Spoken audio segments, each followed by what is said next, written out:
Hello नमस्कार, स्वागत है आपका वानखेड़े रिव्यू एंड एनालिसिस में। मैं हूं ट्रेड एनालिस्ट गिरीश वानखेड़े और मैं अपने शो में रेगुलरली रिव्यूज करता हूं फिल्मों के, वेब सीरीज के और डॉक्यूमेंट्रीज के।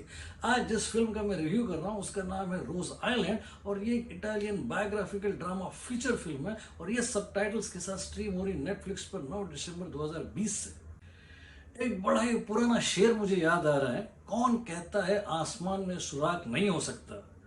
कौन कहता है आसमान में सुराग नहीं हो सकता, एक पत्थर तो तबीयत से उछालो यार।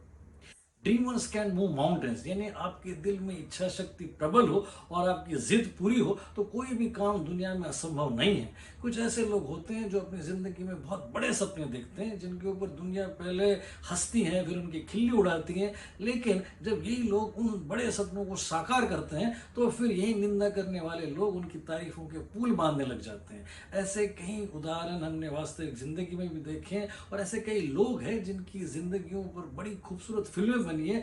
ये वो लोग हैं जिन्होंने अपनी जिंदगी में लार्जर देन लाइफ सपने देखे, ऐसे सपने देखे जिनको पूरा करना पहले असंभव लगता था, लेकिन फिर उन्होंने अपनी जिद, अपनी मेहनत और अपनी डेडिकेशन और अपनी जद्दोजहद से किसी तरीके से उन सपनों को पूरा किया।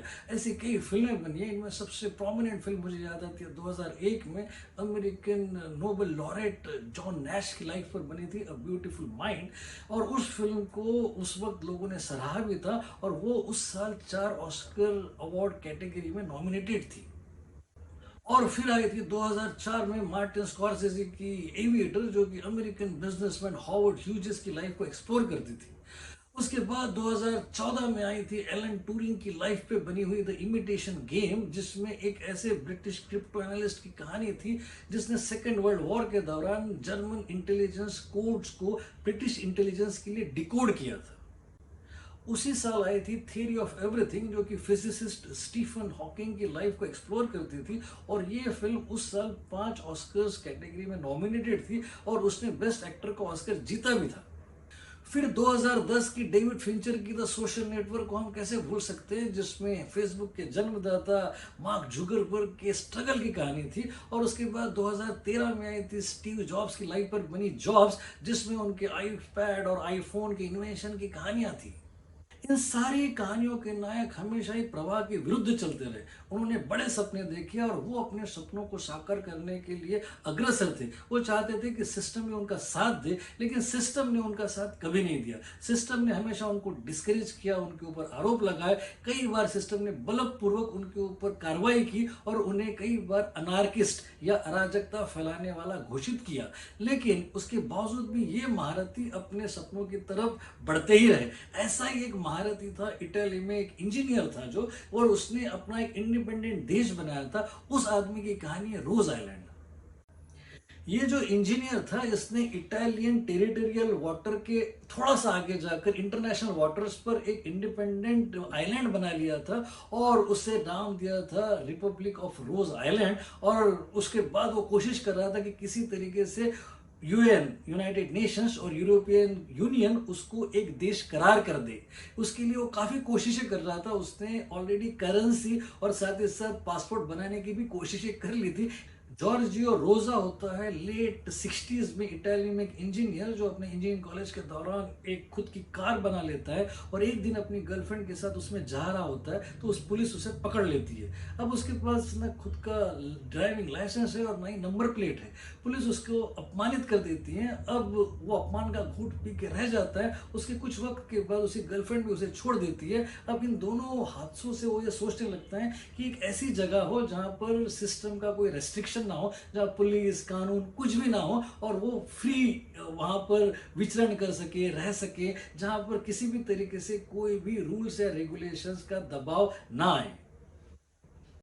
वो अपने एक दोस्त के साथ मिलकर इटालियन प्रोविंस रिमिनी के 11 किलोमीटर आगे जाकर इंटरनेशनल वाटर्स पर 400 स्क्वायर मीटर का एक प्लेटफॉर्म बना लेता है। इस प्लेटफॉर्म को सपोर्ट करने के लिए 9 आयरन हॉलो पाइलॉन्स होते हैं और उस प्लेटफॉर्म पे वो बना देता है बार, रेस्टोरेंट, सोवेनियर शॉप और पोस्ट ऑफिस और उसे एक इंडिपेंडेंट माइक्रो नेशन घोषित कर देता है। इस इंजीनियर का नाम जॉर्जियो रोजा होने के कारण उस इंडिपेंडेंट जगह को रिपब्लिक ऑफ रोज आइलैंड कहा जाता है और इसे उस देश का, इंडिपेंडेंट देश का प्रेसिडेंट करार दिया जाता है। अब इसकी न्यूज़ हेडलाइन बनती है इंटरनेशनल न्यूज़पेपर्स में और सारी दुनिया में इस बात की गूंज हो जाती है, और फिर नींद खुलती है इटालियन गवर्नमेंट की, और फिर किस तरीके से वो इस स्वतंत्र गणतंत्र से निजात पाते हैं, उसकी है 117 मिनट की बड़ी एब्जॉर्बिंग फिल्म। खामियों में बस एक खामी है, और वो है इमोशनल क्वेश्चन की कमी। उसके अलावा अगर खूबियों की बात करें तो कम से कम 7 खूबियां मैं आपको गिना सकता हूं, यानी कि मैं आपको 7 रीजंस दे सकता हूं इस फिल्म को देखने के। पहला रीजन है एक इंस्पायरिंग कहानी जो सत्य घटनाओं पर आधारित हो और ऐसे लोगों की हौसला अफजाई करती हो जो कि बड़े सपने देखने के तलबगार हो। दूसरा रीजन है सिडनी सिबलिया का डायरेक्शन, जो किसी भी तरीके से फिल्म को कहीं पे भी डल नहीं होने देता। एक खिंचाव और बड़ी सादगी फिल्म में जो आपको बड़ी प्यार से थपथपाहट देती है। तीसरा रीजन है डायरेक्टर सिडनी सिबलिया और फ्रांसिस्का मैनियरी का जबरदस्त स्क्रीन प्ले और डायलॉग, जो कि इतना वीटी और इतना जबरदस्त कॉमिक अंडरटोन के साथ है कि आप बस मुस्कुराते रह जाते हो, यानी कि पूरी फिल्म अपने आप को बिल्कुल सीरियसली नहीं लेती, जो कि उस फिल्म की जीत है। चौथा रीजन है सिनेमेटोग्राफी में वेलेरियो अजाली का जबरदस्त काम, जिन्होंने पानी और जमीन को अपने कैमरे में बड़ी खूबसूरती से कैद किया है। कई सीन्स तो ऐसे लगते हैं मानो पोस्टकार्ड पर सीनरी हम देख रहे हो। पांचवा रीजन है प्रोडक्शन डिजाइन। लेट 60s की डिटेलिंग है इसमें, कार्स की, रियल एस्टेट्स की, साथ ही साथ लोकेशंस की, और काफी मेटिकुलसली डिजाइन किया गया है सारा प्रोडक्शन, जो स्टैंड आउट होता है अपने लेविशनेस, अपने ग्रेस और अपने आई कैचिंग विजुअल से। छठा रीजन है मेनली डायरेक्टर एलियो जर्मानो और सपोर्टिंग कास्ट में मटिल्डा डी एंजेलिस और लियोनार्डो लीडो, वायलोटा जिरानी और लुका जिंगराटी के परफॉर्मेंसेस। बड़े ही नेचुरल और हार्ट वार्मिंग है इन कलाकारों के काम को देखना। और सातवां रीजन है मिशेल ब्रागा का बड़ा ही डायनामिक और अपबीट म्यूजिकल स्कोर। बड़ा ही जबरदस्त सॉन्ग सिलेक्शन है उनका, और स्कोर बैकग्राउंड बड़ा ही मूडी और जबरदस्त है। मुझे हमेशा लगता है कि प्रवाह के विपरीत चलने वालों में कुछ खास होता है, या तो जिद होती है, या महत्वाकांक्षा होती है, या फिर कुछ खास किस्म का पागलपन होता है। उसे खोजती है ये फिल्म, आप भी खोजे। Highly recommended, go for it.